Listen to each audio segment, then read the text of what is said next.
Government కాలనీలో ఉన్న కన్యకా పరమేశ్వరి టెంపుల్లో ఇట్లా మన అయోధ్యకి వెళ్ళే బాణం రామ బాణం మనకి అందుబాటులో ఉండడం నిజంగా మనందరి అదృష్టం అని చెప్పాలి. నిన్ననే పంచముఖ హనుమాన్ టెంపుల్ లో కూడా వాళ్ళు కూడా పిలవడం జరిగింది, అక్కడ మిస్ అయింది పోవడం. నేను అదే చదివేస్తున్నాం, అయ్యో అసలు లక్ లేదేమో అని. కానీ ఈ రోజు ఇక్కడ పెట్టినందుకు నిజంగా కమిటీ మెంబర్స్ అందరికీ కూడా ధన్యవాదాలు తెలియజేస్తున్నాను. మనందరిది కూడా అదృష్టం అని చెప్పాలి. ఈ రోజు మనకి రామబాణం దర్శించుకోవడం నిజంగా అదంతా మన లక్ అని చెప్పాలి. ఇంకా నేను ప్రత్యేకంగా శ్రీనివాసాచార్య గారికి ధన్యవాదాలు తెలియజేస్తున్నాను, శ్రీనివాస శాస్త్రి గారికి ధన్యవాదాలు తెలియజేస్తున్నాను. ఈ రోజు మిమ్మల్ని కలవడం నిజంగా మా అందరి అదృష్టం. ఎందుకంటే మీరు ఎన్ని టెంపుల్స్ విజిట్ చేసిండ్రు, ఎన్ని కార్యక్రమాలు చేస్తున్నారు, ఇంకా మన ట్రెడిషన్స్ ని ముందు తరాలకు తెలియాలని అయోధ్యలో కూడా టెంపుల్ కడుతున్నాను అని చెప్తున్నారు. సో అది నిజంగా మిమ్మల్ని అప్రిషియేట్ చేయాలి. ఈ జనరేషన్ లో ఎవరికి కూడా నిజంగా ఎక్కువ నాలెడ్జ్ ఉండలేదు మన హిస్టరీ, మన ట్రెడిషన్స్ గురించి.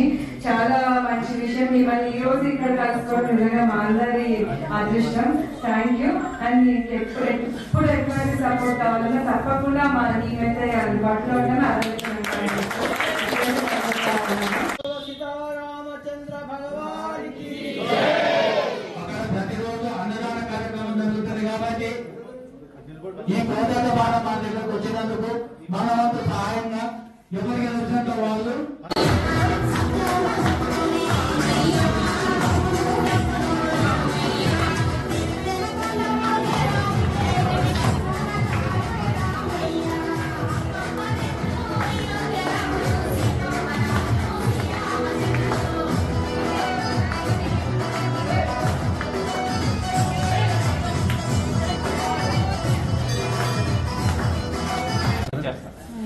అన్ని తిరుమల, శ్రీరంగం, రామేశ్వరం అన్ని ప్రముఖ దేవాలయాలు అన్నింటిలో పూజలు చేసి అన్ని పెద్ద పెద్ద పీఠాధిపతులతో గురువులతో పూజలు చేయించి భక్తులందరికీ అన్ని గుళ్ళాల్లో పెట్టి దర్శనం చేయించి అయోధ్య తీసుకెళ్ళి ఇదంతా మన తెలుగు ప్రజల తరఫున ఇస్తున్నాం.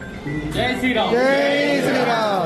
ఈ రోజు ఇక్కడికి వచ్చినందుకు రాముల వారికి పాదకులు ఇచ్చారు ఆల్రెడీ ఇంతకుముందు. రామేశ్వరం నుంచి అయోధ్య వరకు నడిచేటారు. అది ఎలా రాముల వారు నడిచిన దారిలో నడిచేటి ఇచ్చారు. వెండి పాదకులు, బంగారు పాదకులు ఇచ్చారు రాముల వారు. అక్కడ శంకుస్థాపనలో 5 వెండిటికి ఇచ్చాను. ఆ టెంపుల్ తయారైంది ఇప్పుడు. దానికి ఫస్ట్ మోడీ గారు శంకుస్థాపన చేసినప్పుడు 5 వెండిటికి ఇచ్చాను.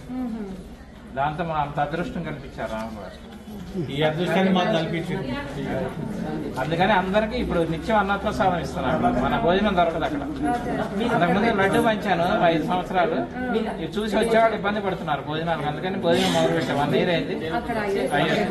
అయోధ్యలో చక్కగా మీరు ఎవరు వచ్చినా నాకు ముందుగా ఫోన్ చేస్తే అందరికి భోజనాలు పెడుతుంటారు అక్కడ. అది అలాగే ఒక పెద్ద టెంపుల్ కడుతున్నాడు.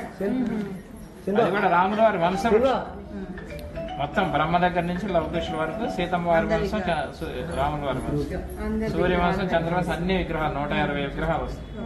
పెద్ద మ్యూజియం వంశవృక్షం ముందు తరాల వాళ్ళకి తెలియాలి. అంతేకాకుండా 1000 మందికి ప్రతిరోజు అన్నదానం కూడా జరుగుతుంది అయోధ్యలో. 1000 మంది వస్తున్నారు. ఇంకా రోజు రోజు పెరుగుతున్నారు. అందుకని ఎవరు వచ్చినా కానీ విజయం తీసుకోవచ్చు.